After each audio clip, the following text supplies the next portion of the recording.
ప్రభు యొక్క ఘనమైన నామాన్ని బట్టి ప్రతి ఒక్కరికి వందనాలు చెల్లిస్తూ ఉన్నాను. ప్రతి ఒక్కరికి కూడా ఒక పేరు అనేది ఉంటుంది. ఆ పేరుని బట్టి మనం వారిని తెలుసుకోగలుగుతాం. ఆ పేరుని బట్టి వారు పిలవడం ద్వారా వారు మాత్రమే పలికేలాగా అవకాశం ఉంది. లూకాసు వార్త 1వ అధ్యాయము 57వ వచనం నుంచి, ప్రసవకాలం వచ్చినప్పుడు ఎలిజబెత్ కుమారుని కనెను. అప్పుడు ప్రభువు ఆమె మీద మహా కనికరం ఉంచినని ఆమె పొరుగువారును బంధువులను విని ఆమెతో కూడా సంతోషించిరి. 8వ దినమున వారి శిశువునకు సున్నతి చేయవచ్చి తండ్రి పేరుని బట్టి జకర్యా అని పేరు వానికి పెట్టబోచుండగా తల్లి అలాగ వద్దు, వానికి యోహానుని పేరు పెట్టవాలని చెప్పాను. పేరు గురించి పెట్టవలసినటువంటి సమయం వచ్చినప్పుడు వారందరూ కూడా జకర్యా అని పేరు వారికి పెట్టబోచున్నప్పుడు అతని తల్లి అయితే చెప్తూ ఉంది వానికి యోహానుని పేరు పెట్టాలని. అందుకు వారు అడుగుతూ ఉన్నారు, నీ బంధువులలో ఆ పేరు గల వాడు ఎవడనూ లేడని ఆమెతో చెప్పి వానికి ఏ పేరు పెట్టగోరుచున్నావని వారి తండ్రికి సంజ్ఞలు చేసి చెప్పిరి. అతడు వ్రాత పలక తమ్మని వాని పేరు యోహానుని వ్రాసను. అందుకు వారందరూ ఆశ్చర్యపడి వెంటనే అతని నోరు తెరవబడి నాలుక సడలి అతని దేవుని స్తుతించుచు మాట్లాడసాగిన. అందును బట్టి వారి చుట్టుపట్ల కాపురమున్న వారందరికీ భయం కలిగిన. ఆ సంగతులన్నీ యోదయ కొండసీమలు ఎందంతటా ప్రచురమాయను.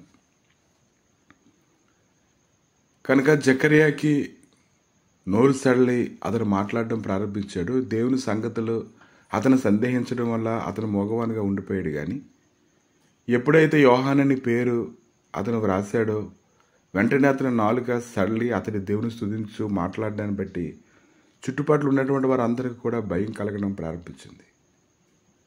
ప్రభు హస్తం అతనికి తోడింది కనుక ఆ సంగతులను గురించి విని వారందరూ ఆ బిడ్డ ఎలాంటి వాడగునని వాటిని మనసులో ఉంచుకుంటారు. కనుక అక్కడ ఉన్నటువంటి వారందరికీ కూడా ఒక రకమైనటువంటి సంతోషం కలిగింది, భయం కూడా కలిగింది. అది దేవుని కార్యమని వారు తెలుసుకున్నారు. ఆ పేరు పెట్టడం వలన అదే మంచిదని వారు గ్రహించుకున్నారు. ఆ సమయంలో అతని తండ్రి జకర్యా పరిశుద్ధాత్మతో నింపబడిన వాడే ఇలా ప్రవచనం చేయడం మొదలుపెట్టాడు. ప్రభువైన ఇశ్రాయేలు దేవుడు స్తుతింపబడును గాక. ఆయన తన ప్రజలకు దర్శనమిచ్చి వారికి విమోచన కలుగజేశాను.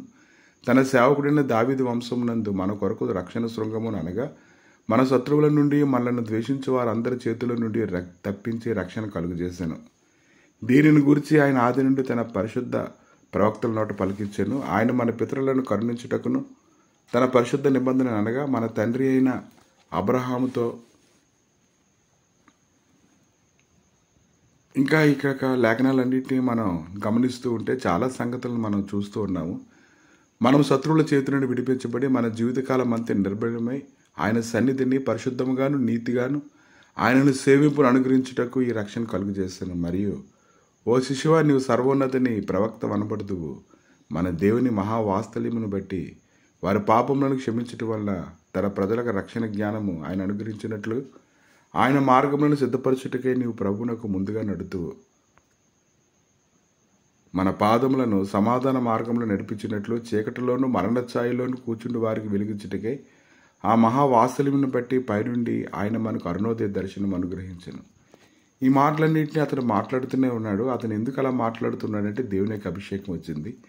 ప్రతి ఒక్కరు అనుకుంటారు పేరులో ఏముంది అనుకుంటారు, కానీ పేరులోనే ఉంది. ఆయనకి ఎన్నో నామాలు ఉన్నాయి.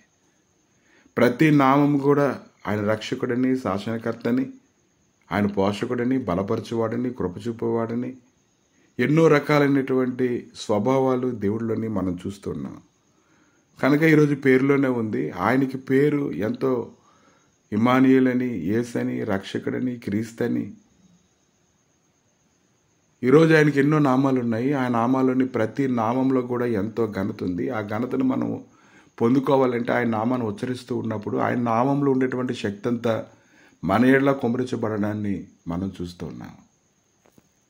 అందుకే మోషే అడుగుతూ ఉన్నాడు, నేను ప్రజల మధ్యలోనికి వెళ్ళాలి, అప్పుడు ఏమని అడిగితే నేనేం చెప్పాలంటే వారు చెప్తూ ఉన్నారు, నేను ఉన్నవాడును అనువాడును అని నువ్వు చెప్పని అతను మాట్లాడుతూ ఉన్నాడు. కనుక ఈ దినాన ప్రభు అయితే అన్ని విషయాల్లో కృప చూపించడానికి ఆయన శక్తిమంతుడే ఉన్నాడు. ఆయన తన పేరుని అనేక మంది ప్రజలు గణపరచాలని తన ప్రజలను సిద్ధపరుస్తూ ఉన్నాడు. కనుక ఈ దినాన ఆయన నామాన్ని ఉచ్చరించినప్పుడు, ఆయన స్తుతించినప్పుడు వ్యర్థంగా ఉచ్చరించడం కాదు, కానీ హృదయపూర్వకంగా ఉచ్చరించడం వల్ల ఒక్కొక్క నామాన్ని ఉచ్చరిస్తూ ఉన్నప్పుడు ఆ నామంలో ఉండేటువంటి శక్తి అక్కడ ఉన్నటువంటి పరిస్థితులన్నింటినీ కూడా మార్చివేస్తుందని ప్రతి ఒక్కరు కూడా తెలుసుకున్నారు. దాన్ని బట్టి దేవుని స్తుతిస్తూ ఉన్నాను. కనుక ఈరోజు ప్రతి ఒక్కరికి ఒక పేరుంది, ఆయనకు కూడా పేరుంది. ఆయన పేరులో ఆయన స్వభావం ఉంది. ఆ స్వభావానికి తగినట్లుగా మనం స్తుతించినప్పుడు మన జీవితంలో గొప్ప కార్యాలు జరిగిస్తూ ఉన్నాడు. కాబట్టి ఈ దినమున ప్రతి దినమున నువ్వు ఆయన అట్టి రీతిగా స్తుతించి ఎన్నో మేలులు పొందుకోవాలి. ప్రభా, ఇదిగో తండ్రి, మేము ఎన్నో మేలులు పొందుకోవడానికి నీ నామం మాకు తోడుగా ఉంచావు దేవా, నీకు స్తోత్రములు. యేసు నామములను ఉచ్చాటన చేయనప్పుడు ప్రభా, దెయ్యములు భయపడి వణుకున్నట్లుగా, పరిస్థితులన్నీ మార్చివేయబడినట్లుగా ఎంతో కృపనిచ్చావు దేవా, నీకే స్తోత్రములు. నాయన, నీ నామం అనుదినమునైనా పరిశుద్ధపరచడానికి కలిగినటువంటి శక్తిని మాకు అనుగ్రహించి, నాయన నీ చిత్తమునైనా పరలోకమందు ఎలాగైతే నెరవేర్చబడుతుందో భూలోకమందు కూడా నెరవేర్చబడేలాగా నాయన ప్రతి ఒక్కరూ నీ మహిమ కొరకు నేను జీవించటకు సహాయం చేయమని, మహిమ పొందమని యేసు నామములు అడిగి వేడుకుంటున్నాము తండ్రి. ఆమేన్.